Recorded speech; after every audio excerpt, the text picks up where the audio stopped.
Bonjour à tous et bienvenue dans ce gros bilan lecture. Ça fait un petit moment que j'avais pas posté de vidéo, donc on a pas mal de retard à rattraper. Donc on va commencer tout d'abord avec le tome 19 de Rock-Ononashi Blues. Donc tome dans la même veine que les précédents, tout simplement. Moi j'ai vraiment bien aimé.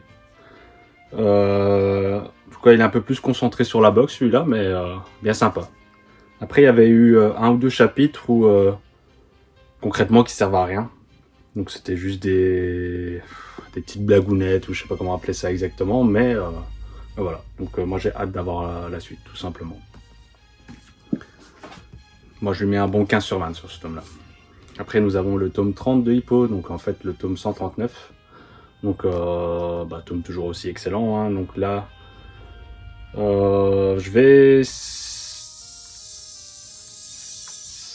je vais pas trop en parler parce qu'en fait ça peut quand même spoiler pas mal de personnes. J'ai l'impression que Hippo prend un peu plus d'ampleur. Enfin en tout cas c'est ce que j'espère. Et forcément, les gens pour atteindre les 139 tomes, y a un petit peu de marche, donc j'ai pas trop envie d'en parler, mais c'est vraiment pas mal ce qui se passe dans ce tome, et les prochains aussi seront plutôt intéressants. Après, nous avons le tome 2 de Doro et Doro dans la KO édition, donc tome que j'ai plutôt apprécié. Donc on en découvre un peu plus sur nos personnages. Donc moi je connais pas l'histoire de base, hein. Enfin moi je découvre Doro et Doro avec cette édition. Donc franchement j'apprécie de lire mon tome petit à petit, tout simplement. Bon, aussi 15 sur 20, tout simplement. Je suis pas déçu de ma lecture, c'est pas non plus exceptionnel, mais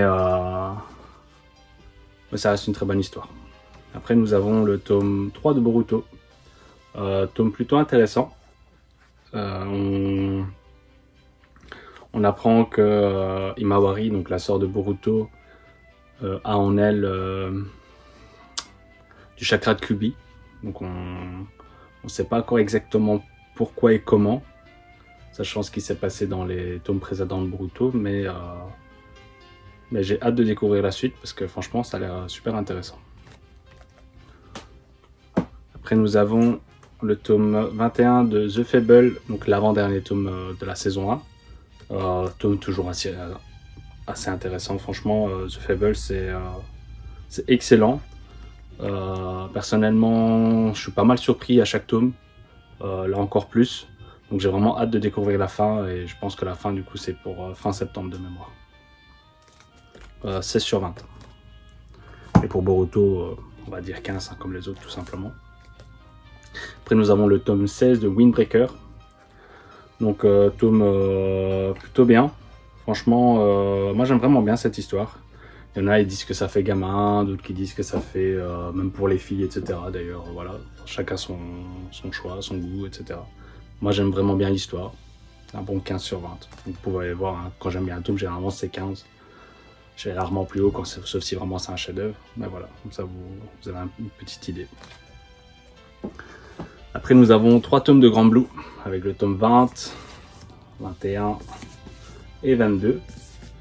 Donc je pensais pas craquer pour Grand Blue, je vais pas vous mentir. Déjà de base je voulais pas forcément faire la série, puis j'ai trouvé beaucoup de tomes d'occasion, j'ai voulu terminer en occasion, et au final j'ai acheté le 21 et 22 neuf, dont d'autres tomes, hein, mais j'ai pas pu attendre d'essayer de les trouver d'occasion. Parce que franchement on est à un moment de l'histoire plutôt intéressant, et du coup j'avais vraiment envie de découvrir la suite, tout simplement. Donc Grand Blue, ouais, c'est un très bon 15. C'est pas l'histoire du siècle, mais on accroche à nos personnages, on passe toujours du bon temps, et voilà, ça permet de se relâcher, je sais pas comment dire ça, d'avoir une histoire un peu plus tranquillou, quoi, tout simplement. Après nous avons le tome 32 de Bori, de Toriko, pardon. Donc tome assez intéressant, donc on poursuit la quête dans le monde gourmet. Et franchement, il s'est passé quelque chose justement avec le personnage Toriko. Et du coup, je suis curieux de savoir par la suite ce qui va se passer, tout simplement, parce que là, comme vous pouvez le constater, du coup, Toriko passe de cheveux orange à bleu, et il y a une raison. donc que je ne vais pas expliquer ici parce que j'ai pas envie de spoil. On m'a dit lors d'une vidéo précédente que je spoilais, et voilà, c'est pas mon but non plus. Je veux juste vous donner envie potentiellement de craquer sur certaines séries, ou en tout cas de me donner votre avis parfois aussi. Et du coup, moi j'aime vraiment bien Toriko, ouais, c'est un bon. Peut-être pas 15, mais un bon 14 en tout cas. Et franchement, il y a des tomes qui sont vraiment super intéressants. Après, une petite nouveauté pour moi, je dis bien pour moi, donc c'est Give My Regards to Blackjack, donc le tome 1. Tome plutôt intéressant. Je m'attendais peut-être à mieux, je vais pas vous mentir, mais c'était quand même plutôt pas mal, donc j'ai hâte de découvrir la suite. Après, ça se lit, pour moi j'ai trouvé ça lent à lire. Déjà que c'est des gros pavés, hein, mais même je pense que ça leur mérite comme Toriko si on avait des tomes simples. Après, je sais pas si c'est des tomes. Ça doit être des tomes doubles, hein, je crois que c'est 400 pages ou un truc ainsi. Attendez, j'essaie de vérifier ça. Ouais, il y a 357 pages, donc ça peut être l'équivalent de 2 tomes. Et donc voilà, donc un bon 14 pour l'instant, mais je serais pas étonné que ça monte à 15-16 dans le futur, en tout cas. Bonne découverte. Après, nous avons le tome 7 de Subutei, donc de Kazuo Hiro Fujita, donc l'auteur de Karakuri Circus. Tome dans la même veine que les précédents. Donc on comprend pas forcément toujours tout, on va pas se mentir. Mais l'histoire est tellement dingue, qu'il part tellement dans tous les sens qu'on l'apprécie. Je pense que c'est le genre d'histoire qu'il faudra une relecture à la fin. Mais voilà, pourquoi pas, tout simplement. Je pense que voilà, le problème c'est qu'il y a 25 tomes. Le fait que l'histoire n'est pas non plus très très claire dès le départ, parce qu'on en apprend un peu tout le temps. Donc voilà, donc moi je serais pas surpris de vouloir relire, en tout cas pour me faire une autre idée à la fin, tout simplement. Après nous avons le tome 2 de Family Combo, donc de Tsukasa Ojo. Donc tome que j'ai vraiment aimé. Donc c'est le genre de tome parce que forcément des fois quand c'est des plus gros pavés, j'ai tendance à vouloir mettre ça plus tard. Pourtant en fait c'est juste l'équivalent de 2 tomes, souvent. Et parfois quand j'ai 2 tomes d'une série, je me jette dessus, comme je viens d'aujourd'hui d'avoir les Blues, et je sais que les Blues vont se lire très rapidement par exemple. Mais du coup moi ça me ralentit. Mais pourtant, une fois que j'ai commencé le pavé, j'étais content de l'avoir terminé, donc hâte de découvrir le tome 3. Franchement, l'histoire est plutôt intéressante. Un bon 15 sur 20 aussi. Après, nous avons le tome 23 de Shiruren, donc dans la même lignée que les autres. Tome plutôt intéressant. J'aime bien la stratégie qu'ils ont mis en place, même si, malgré la stratégie qu'ils ont mis en place, ils ont... on va dire un méchant qui se sont dressés devant eux. Du coup, j'ai hâte de découvrir la suite pour voir un peu ce qui va se passer du coup avec ce méchant, si je peux appeler ça comme ça, tout simplement. Donc, ouais, un bon 14 sur 20. Je mets ça un tout petit peu en dessous parce que voilà, c'est assez long. Shisengumi, donc il y a toujours des termes qu'on comprend pas tout, etc. Mais on a un très très beau dessin. Je pense pas que ça spoil trop, donc je vais me permettre de montrer cette page-là. J'apprécie vraiment bien le dessin. Et voilà, après l'histoire reste quand même plutôt intéressante, donc voilà, bon 14 sur 20.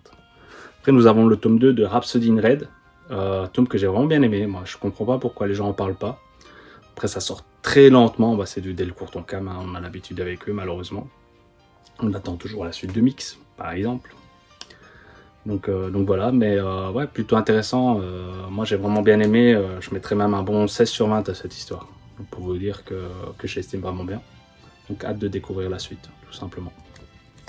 Donc pour rappel, en fait, c'est une personne qui ne sait pas forcément quoi faire de sa vie et qui côtoie un musicien, donc un pianiste. Et en fait, il va avoir un don pour le piano. Donc certes, il n'est pas non plus, comment dire ça, un prodige dès le départ, mais en 2 mois, il sait déjà plutôt bien se débrouiller par rapport à certains, et en fait il provoque de l'émotion tout simplement. Et du coup je suppose qu'une fois qu'il sera vraiment entraîné, qu'il aura un petit peu plus d'expérience, qu'il va peut-être devenir un petit prodige à la Beethoven, à la Mozart, etc., etc.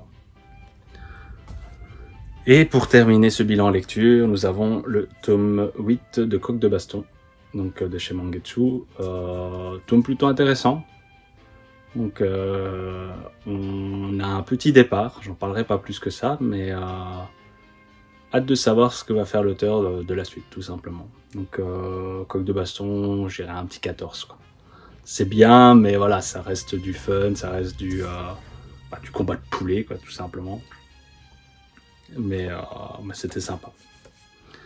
Donc voilà, donc j'espère que vous aurez apprécié mon petit bilan lecture. Donc j'ai été plutôt rapide, j'ai été simple dans la présentation parce que voilà, comme je vous ai dit, mon but n'est pas de spoil. Donc voilà, donc je vous présente les livres, mais en fait c'est juste pour vous donner envie de lire l'histoire, enfin, d'apprendre les histoires, etc. De vous faire craquer potentiellement.